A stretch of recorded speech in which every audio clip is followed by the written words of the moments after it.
নমস্কার বন্ধুরা, আমি আজকে এসেছি কাকিমাদের বাড়ি মাংস নিতে। এরা বাড়িতেই কাটে, যে নিয়ে আসলাম, সে ঢেলে দিলাম। এই যে খুরকা মাংস, আমি এখন ভালো করে কাটবো ছোট ছোট করে। এই যে খুরকা মাংস, এরা একটু বড় বড় করে কাটে, তো তাই বাড়িতে কাটতে হয় সাইজ মতো।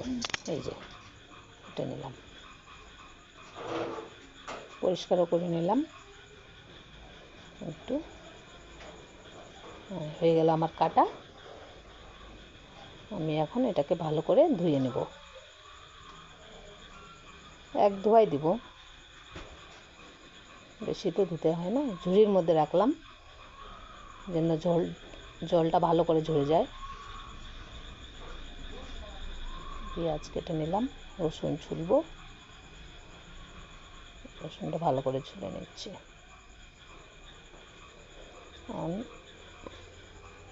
আদা দেব, আদাটা ছুলে নিলাম,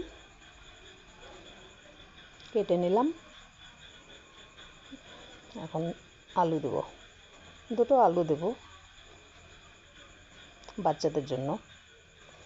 কেউ কেউ আলু খেতে পছন্দ করে, মাংসের আলু, দুটোই দেব। কচলে কচলে ভালো করে পরিষ্কার করে নেব।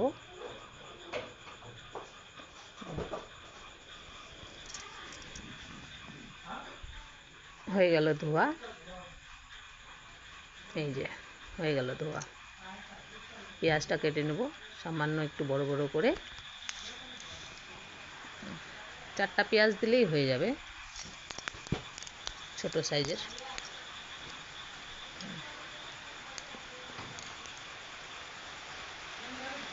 রসুনটা থেতো করে নেব। রসুনটা পুরো বেটে দিলে ভালো হয় না, রসুন রসুন একটা গন্ধ বের হয়, তার জন্য এইভাবে থেতো করে দেবেন।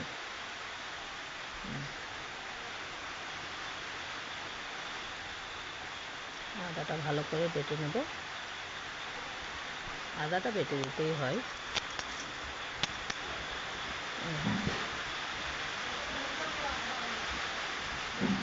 তুলে নেব আদাটা, মাংসের উপরেই দিয়ে দেব।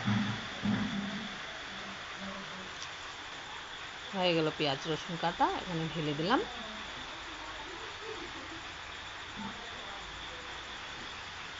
পরিমাণ মতো লবণ দিয়ে দিব,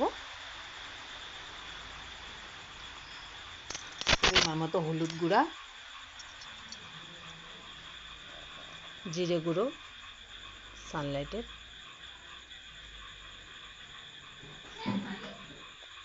সানলাইটের ধনে গুঁড়ো,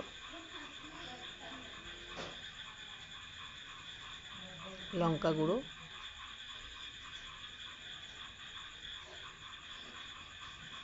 শেষে দেব তেল, সর্ষের তেল। যে যেরকম তেল খাবেন ওরকমই দিলেই হবে। ভালো করে ম্যারিনেট করে নেব ভালোভাবে, সব মশলা দিয়ে।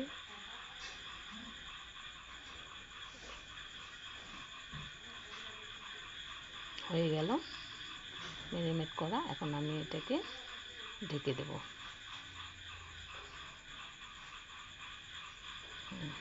ঢেকে দিলাম। এখন উনুনটা ধরিয়ে নিই। আমাদের এদিকে কেরোসিন তেল পাওয়া যায় না, তাই প্লাস্টিক দিয়েই ধরাই। যে ধরে গেল, কড়াই বসিয়ে দিলাম, তেল দিলাম সামান্য একটু, আলুটা ভাজবো। একটু লবণ, একটু হলুদ দিয়ে ভালো করে লাল লাল করে একটু ভেজে নেব। এই যে হয়ে গেছে ভাজা, তুলে নিলাম। এখন দিয়ে দিলাম এখানে দালচিনি, তেজপাতা আর এলাচ। এখন দিয়ে দেবো ম্যারিনেট করা মাংসটা।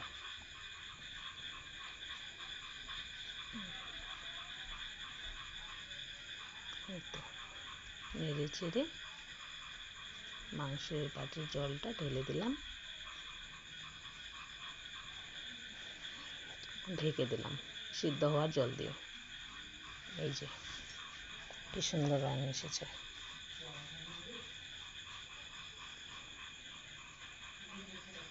আলুগুলো দিয়ে দিলাম,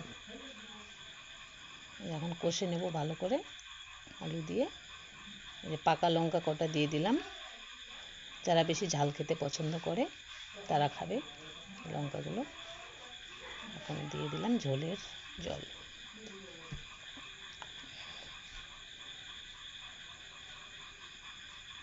এই যে ফুটতে শুরু করছে। এই যে একটু গরম মশলা দিয়ে এখন নামিয়ে নেব। পাতলা করে খাসির মাংসের ঝোল তৈরি হয়ে গেল। আলু দিয়ে মাংসের পাতলা ঝোল এটাই করলাম। দেখেন বন্ধুরা কি সুন্দর হয়েছে মাংসটার কালার আর মাংসটা আলু দিয়ে। এইভাবে বাড়িতে করে খাবেন। রান্নাটা ভালো হলে